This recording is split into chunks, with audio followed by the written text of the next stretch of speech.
welcome students of Junior 4. How are you all? Today we will start new exercise number 9. आज भी हम LCM find करेंगे but with new method find the LCM using the factor tree method. इसमें भी हमने LCM find करना है लेकिन फैक्टर ट्री मेथड से, यानी क्वेश्चन के फैक्टर्स इस तरह बनाने हैं कि वो ट्री शेप में लगे, जैसे 7 और 12 इन दोनों के हमने फैक्टर्स बनाने हैं। तो 7 सिर्फ अपने ही टेबल में आता है। फैक्टर मेथड इस तरह, ट्री मेथड इस तरह होता है कि आपने दो ब्रांचेस बनानी है लेफ़्ट राइट साइड पे। ये जिस तरह मैंने लाइन लगाई हुई है इस तरह आपने लाइन लगानी है। तो 7 कौन से टेबल में आता है? तो 7 के टेबल में आता है, तो हम लिखेंगे 7 1 टाइम 7, ये ख़त्म हो जाएगा। 12 के फैक्टर्स बनाएंगे तो 12 के दो ब्रांचेस बनाएंगे, इसी तरह 2 साइड्स लाइन लगाएंगे।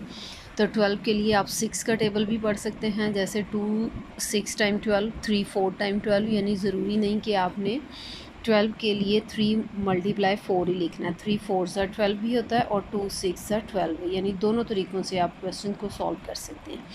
अब 3 किसी टेबल में नहीं आता, तो जो प्राइम नंबर आएगा यानी जो किसी टेबल में नहीं आता होगा उसको हम छोड़ देंगे। 4 जो है वो मज़ीद 2 के टेबल में आता है, इसलिए हम 4 को फिर सॉल्व करेंगे तो 4 जो आएगा वो होगा 2 2 ज़ा 4। अब ये मज़ीद हल नहीं होता। अब 7 के जो फैक्टर्स आए हैं वो आए हैं 7 × 1, और 12 के फैक्टर्स हमने 4 नहीं लिखना, यानी फैक्टर्स में हमने 12 में कौन कौन से नंबर लिखने हैं जो प्राइम होंगे। प्राइम मीन के जो किसी टेबल में नहीं आते होंगे, जैसे 2 2 और 3।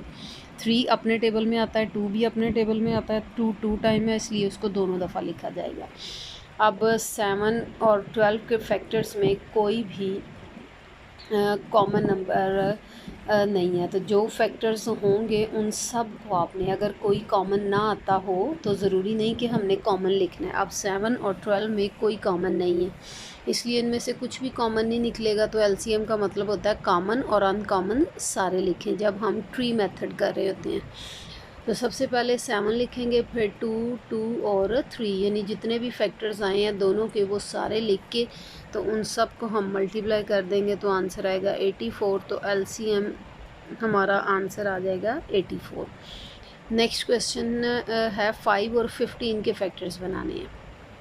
5 का टेबल 5 1 टाइम 5 ही होता है। 15 सिर्फ दो टेबल में आता है, 3 5 टाइम 15 या 5 3 टाइम 15।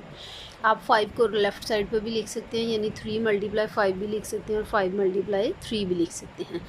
5 के फैक्टर्स लिखेंगे और 15 के फैक्टर्स लिखेंगे तो दोनों में 5 कॉमन आएगा। अब जो कॉमन आएगा वो 1 टाइम लिखा जाएगा और बाकी जो बच जाएंगे वो भी लिखे जाएंगे। तो इसलिए LCM में लिखा जाएगा 5 जो कि कॉमन आया है उसको हमने 1 टाइम लिखना है, और 3 जो बाकी बच गया था 1 आप लिखें या ना लिखें, क्योंकि 1 को किसी भी नंबर से मल्टीप्लाई करें तो नंबर पे कोई फ़र्क नहीं पड़ता। तो 3 × 15 आंसर होगा LCM हमारे पास 15 है।